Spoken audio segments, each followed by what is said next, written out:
Ya, bidang fisika partikel dan mekanika kuantum merupakan bidang fisika termuda yang terlahir di awal abad ke-20, kisaran tahun 1920-an ke atas.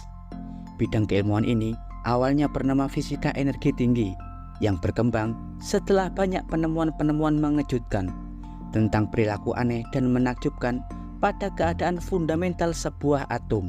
Ya, pada abad ke-19, atom diteorikan sebagai entitas paling kecil yang tak dapat dibagi lagi, sebelum kemudian penemuan-penemuan besar pada skala yang lebih dasar akhirnya bermunculan, seperti penemuan elektron oleh J.J. Thomson pada 1897, proton oleh Ernest Rutherford pada 1920, neutron oleh James Chadwick pada 1932, hingga penemuan radioaktivitas, fisi dan fusi nuklir, mekanika gelombang cahaya, dan lain-lain.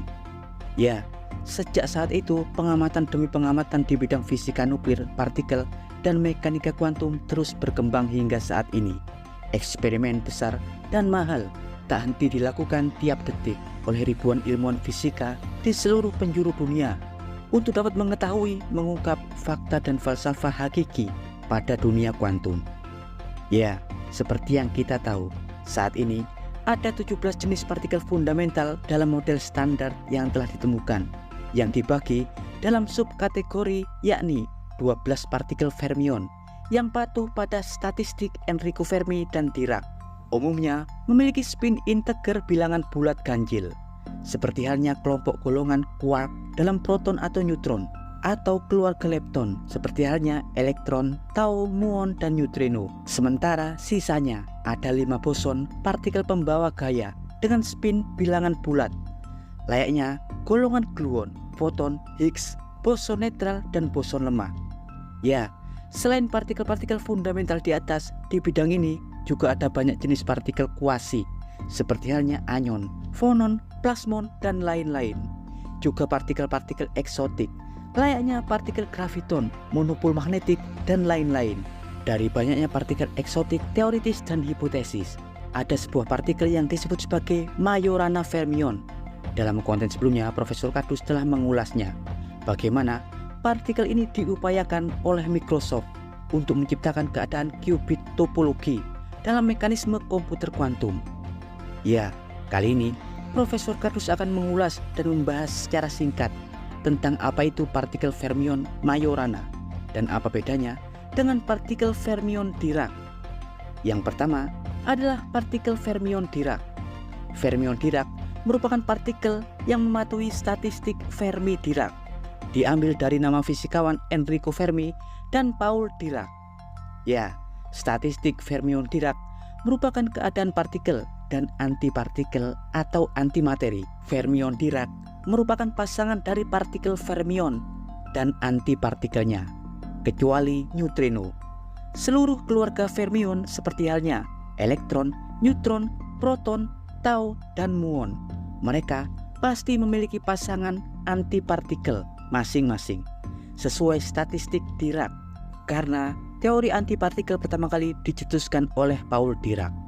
Jadi, partikel fermion Dirac adalah partikel fermion dan pasangan antipartikelnya, kecuali neutrino, seperti halnya proton dan antiproton, elektron dan positron, neutron dan antineutron, tau dan anti-tau, juga muon atau anti-muon.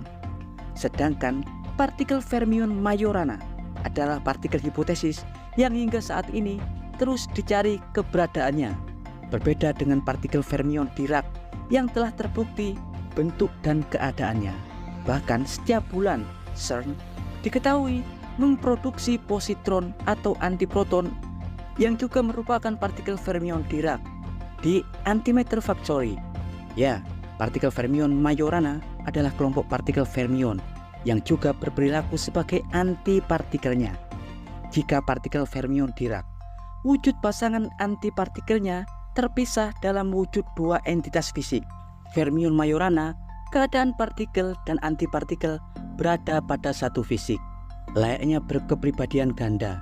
Contoh, statistik fermion Dirac, seperti halnya partikel neutron dan antineutron, diketahui memiliki fisik masing-masing.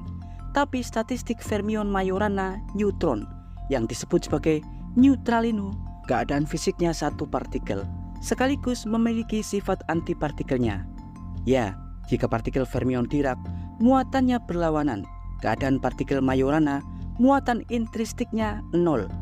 Neutrino steril, satu-satunya neutrino yang kemungkinan adalah fermion Majorana.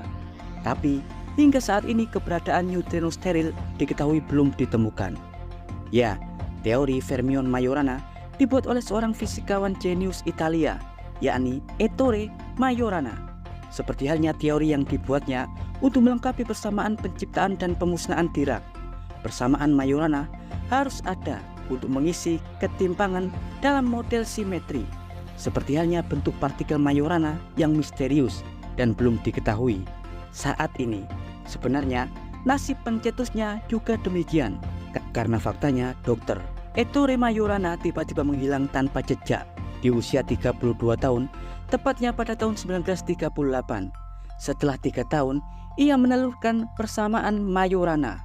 Ettore Majorana hilang tak berbekas setelah membeli tiket kapal dari Napoli ke Palermo, Italia. Hingga saat ini, makam dan jejaknya hilang juga ditelan bumi. Rumahnya ditinggal begitu saja. Namun, tabungan di rekeningnya telah diambil 1 hari sebelum ia menghilang. Banyak hipotesis yang terlahir tentang bagaimana Ettore Majorana bisa menghilang. Ada yang menganggap ia dibunuh atau diculik oleh Nazi, karena Majorana juga seorang ilmuwan jenius yang pernah bekerja di Jerman bersama ilmuwan-ilmuwan jenius pendiri fisika nuklir dan kuantum, seperti halnya Enrico Fermi, Werner Heisenberg, Emilia Segre, Rudolf Peierls, Hans Bethe, dan lain-lain. Yang pastinya Majorana memiliki info dan kunci tentang senjata teoritis yang saat itu sedang diperebutkan, yakni senjata nuklir. Jika sebagian besar ex-ilmuwan Jerman pergi ke Amerika Serikat dan tergabung dengan proyek Manhattan, mungkin Majorana salah satu yang tidak selamat. Namun, ada pula yang berhipotesa jika ia pergi ke Argentina atau Venezuela. Namun hingga saat ini, fakta tentang keberadaan Dr. Ettore Majorana tetap masih menjadi misteri. Ya, dan berikut informasi singkat dari Profesor Kardus tentang apa itu partikel fermion Majorana. Jangan lupa like, subscribe, dan tekan tombol lonceng di channel Profesor Kardus. Tak berijazah, tapi jenius. Profesor Kardus bersama Ettore Majorana mengabarkan.